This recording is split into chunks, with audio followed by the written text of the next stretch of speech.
During our next segment, we're going to talk about dodging. Before we talk about any specific dodges, there's a couple of things I'd like you to keep in mind. One of the first things you need to understand is why you dodge. Your intention in dodging should be to create separation and get your hands free for passes and shots. You don't need to worry about leaving your guy in the dust when you make a move. Just dodge with the intention of creating some space, getting your hands free for passes and shots. The next thing we need to do is dodge to our strengths physically. If you're big and strong, you probably want to work on power dodges. If you're small and quick, work on quick speed dodges out on the wings, morse type dodges. The next thing we need to have really good stick skills. And again, good stick skills are the ability to play both left-handed and right-handed. If I have those good stick skills, my defenseman's going to have to honor me, and it's going to make my dodging easier. That means he's going to have to play me straight up, and I can go in either direction at any time. If I can only play left-handed, my defender is going to understand and learn that, and he's going to shade me that way, and he's going to make me go that way all the time, and I'm never going to get my hands free.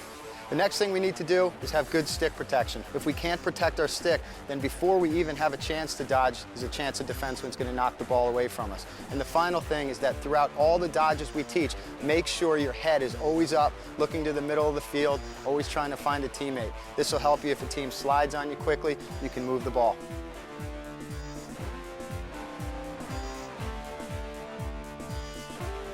The first dodge we're going to talk about is a split dodge. A split dodge is my favorite dodge and favorite dodge of many of the top players in the game.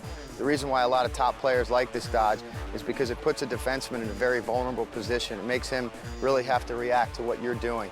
A split dodge is also referred to as a north-south dodge, where you're going directly at your defenseman, as opposed to an east-west dodge, and we'll illustrate that a little bit more in a few minutes.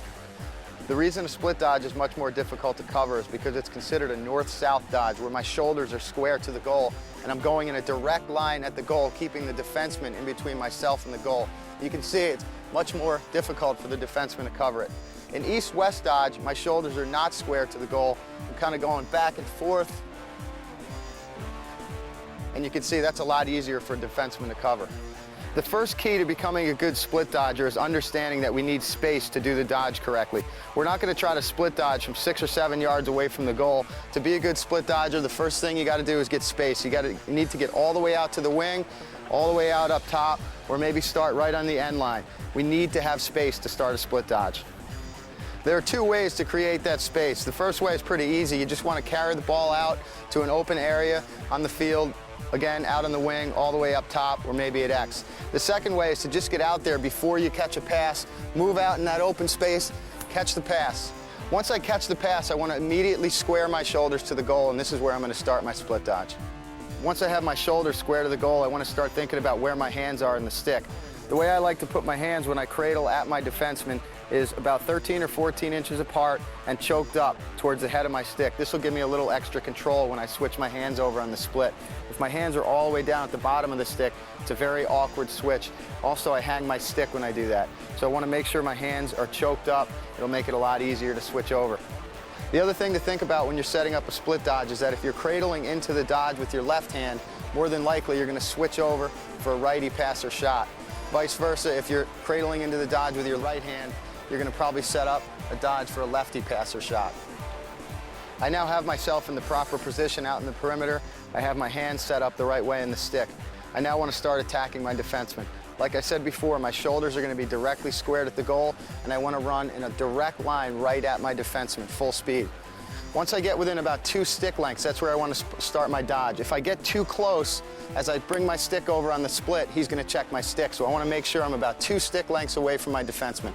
When I get to that position, I want to shoot my head, my shoulders, and my stick head in the opposite direction of where I'm going to go. So in this situation, I'm going to split back for a righty pass or shot.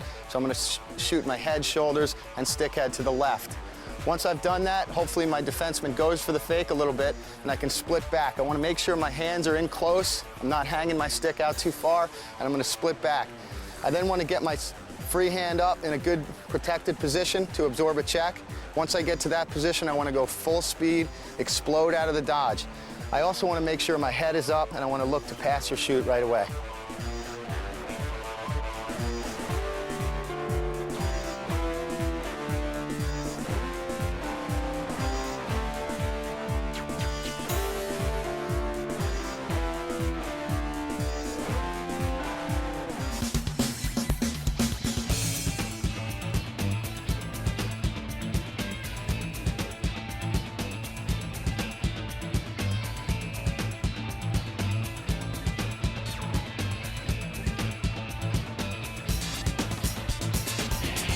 The next dodge we're going to talk about is an inside roll dodge, and the first thing we need to make sure we do with an inside roll is that we have really good stick protection. The defenseman's going to be kind of right near us, checking us in this situation, and we're never going to even be able to set the dodge up unless we have our stick protected. Next thing we need to do is make sure we get to the proper position on the field to start this dodge, and that's approximately an area about 4 yards up from the goal and then a 4 yard out from the goal. You can deviate a little bit from this. It doesn't have to be this exact spot, but you want to use 4 and 4 as a guide. Once I've gotten to 4 and 4, it's critical that my head is up looking to the middle of the field.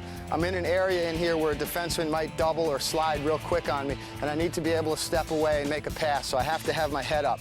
A lot of younger players will execute an inside roll the proper way. They'll get to a position and their head will be down. They'll get doubled and you'll lose possession of the ball. So make sure when you're executing an inside roll, your head is up looking towards the middle of the field.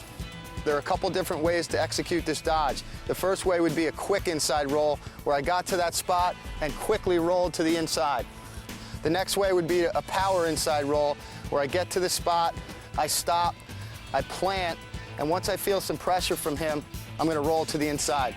The reason this dodge is going to be successful is because most defensemen are taught not to let you beat him topside and just turn the corner on him.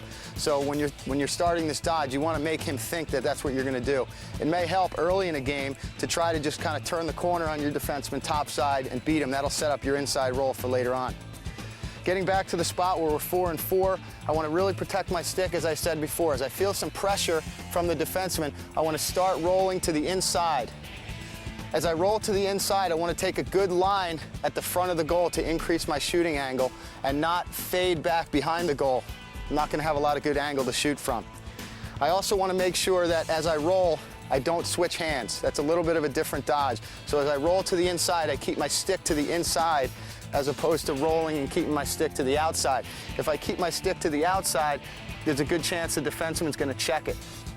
But if I keep my stick to the inside, I have my stick protected as well as having better shooting angle. So I've now rolled to the inside. I'm moving to the inside of the goal. I want to get this shot off from the box area near my ear. I don't need a lot of speed. I don't need to back my stick out back here to get extra power. I just want to shoot from the box area, shoot offside, low, and I should be able to score. A final point to the inside roll is that once I get to the position in 4 and 4, I've done everything right. I roll to the inside. You can see that I'll seal him off. I'll seal my defenseman off a little bit with the leg I roll with. So then I can just take him to the inside and get a shot off. So if you roll the proper way, you'll actually seal your defenseman off and he won't be able to play you.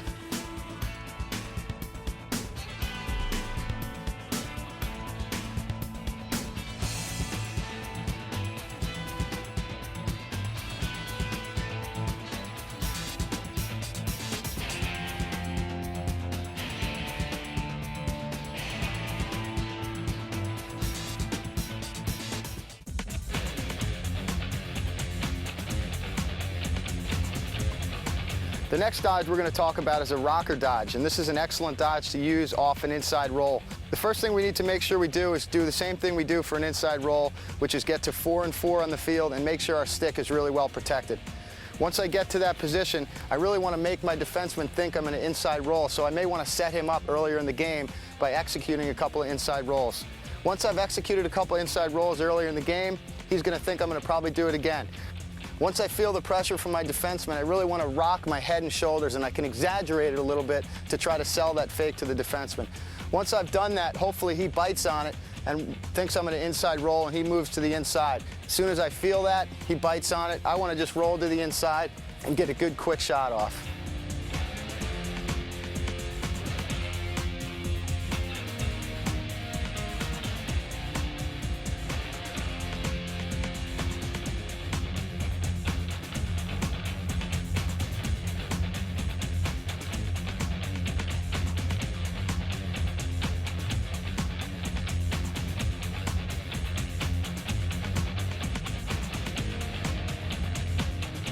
The next dodge we're going to talk about is a zigzag dodge. A zigzag is a dodge I like to use directly behind the goal at X. Keep in mind, you can use this dodge anywhere on the field. I like to use it directly behind the goal.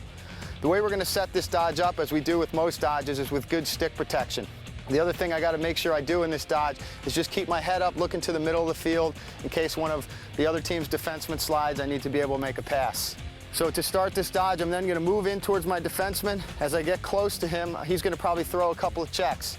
I then want to start backing away, looking to the middle of the field as if I'm going to make a pass. As I back away, I'm going to shuffle my feet. I'm also going to put my bottom hand onto the butt end of the stick, and this is going to trigger to my defenseman that I'm going to make a pass. As I go to make a pass, any good defenseman is taught to try to make a check on your hands.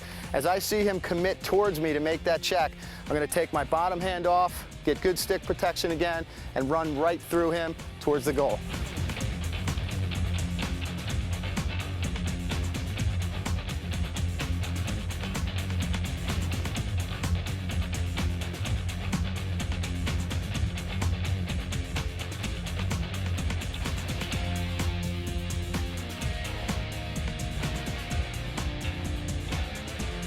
Another dodge I like to use to get a shot off from the inside is a question mark dodge. There's a bunch of similarities here to an inside roll. I want to make sure, again, my stick is tucked, my head is up, and that I get to a spot around 4 and 4. In this dodge, once I get to this spot, I want to move out away from the goal in the shape of a question mark, in this shape right here, and try to get a shot off. You can see it's a little bit different than an inside roll in that in an inside roll, I roll to the inside and keep my stick in the same hand. In a question mark dodge, I'm going to move out in the shape of a question mark, switch hands, and try to get a quick shot off.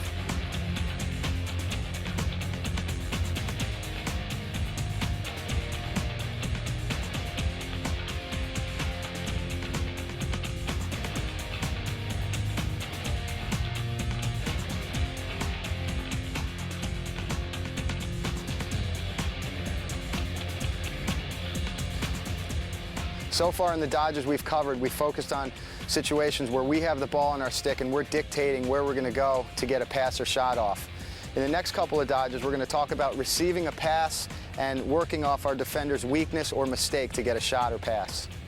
The first dodge we're going to talk about we'll call the pump fake dodge, and this dodge works really well if a defender takes an angle at my low shoulder. And basically by my low shoulder, I just mean the shoulder closer to the goal. Again, like I said before, this dodge works really well off a pass from a teammate. I cut out, I catch the pass. As I see my defender start moving towards me, if he's coming towards my low shoulder, I just want to make a quick fake, step towards the goal, and get a shot off.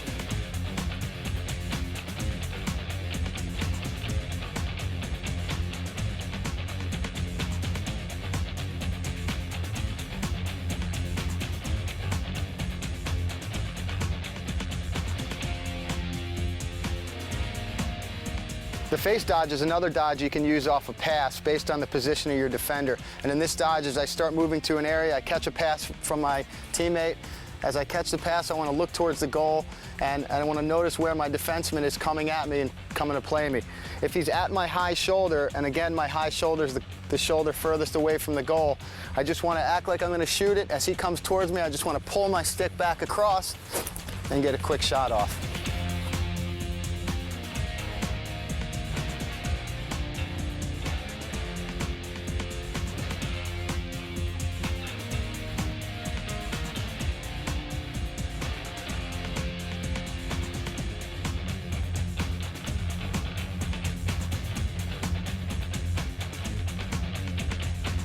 The next dodge we'll cover, also one of my favorites, is just a simple change of direction. I like this dodge because it can be used anywhere on the field. What I like to do in a change of direction is run about half to 3/4 speed and make my defender think I'm trying to beat him in that direction. Once I get to a spot where I can roll back and have a decent shooting angle, that's where I'll execute the move. Another tip that should help you beat your defenseman is to change direction just as he's throwing a check. If you can do this, you'll get your defenseman off balance, and this works especially well with a very aggressive, hard-checking defenseman. A final thought that we cover during stick protection is to just make sure you keep your stick tucked into and out of the dodge and keep your head up at all times.